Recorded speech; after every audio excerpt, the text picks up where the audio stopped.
But when I say crazy, I don't necessarily mean it in the Motley Crue days where there's like a girl under the table, you know? I just mean crazy in the sense of like...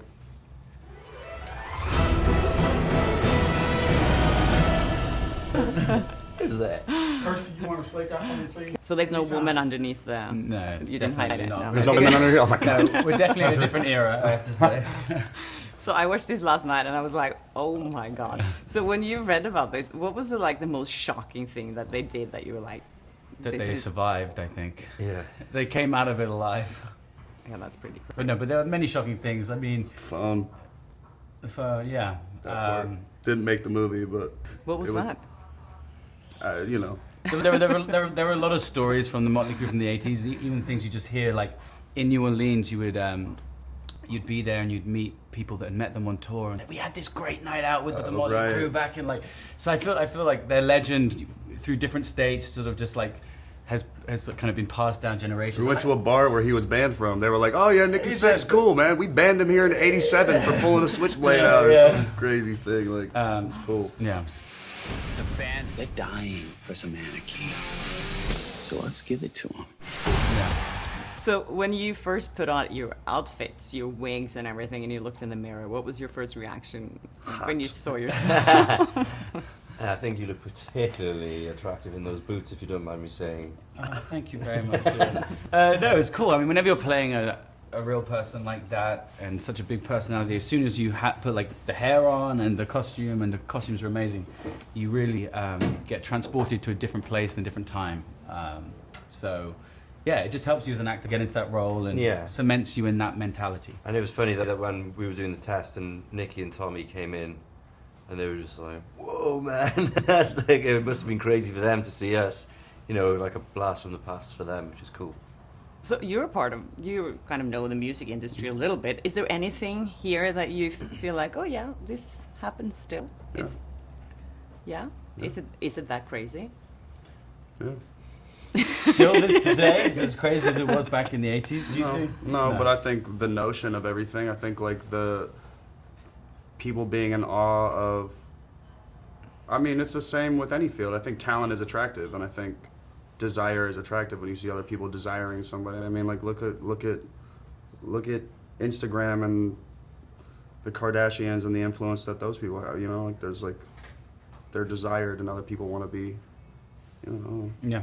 So it's an interesting concept, but yeah, I think it goes far beyond just music and rock and roll and rock stars. I think it's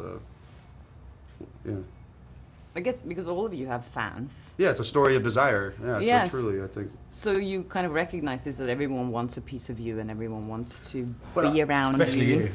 But when I say crazy, I don't necessarily mean it like in the sense of, you know, like the way, like in the Motley Crue days where there's like a girl under the table, you know? I just mean crazy in the sense of like... You climbed that billboard, I saw that was pretty Yeah, crazy. that's what I'm saying. It's just like that. He's like, the most rock and roll person I know. Yeah. Definitely.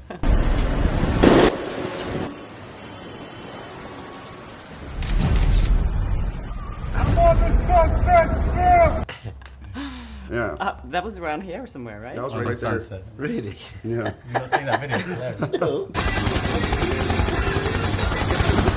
Did you get arrested after that? No, I did not. That was a very cool good. video. So you obviously met with these guys. How was your first meeting? Were you like, are you fans of them originally? I remember when I first met Nicky, I was driving to his house to meet him. I was very intimidated. I thought, who am I going to meet? Because you read about this person in the book and in the script, and he's such a sort of icon. But then he opened the door, and he was just the politest, most kind, most zen. Felt like he'd just done an hour of yoga or something. He was so chilled and so generous and kind and inviting and welcoming. He made me feel very safe in the notion of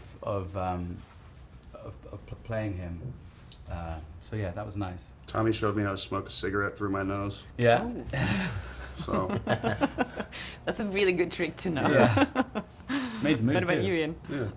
I didn't meet Mick. Unfortunately, he was busy working on his album.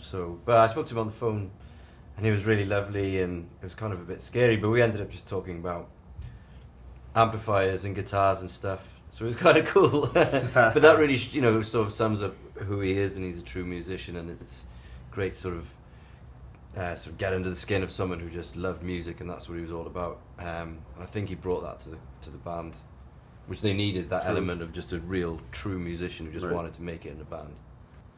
You're great, you guys. This movie was amazing. Thank My you God, so I was much. blown away. Thank Really you nice so to meet much, you. guys. Take care. Dude, that was cool.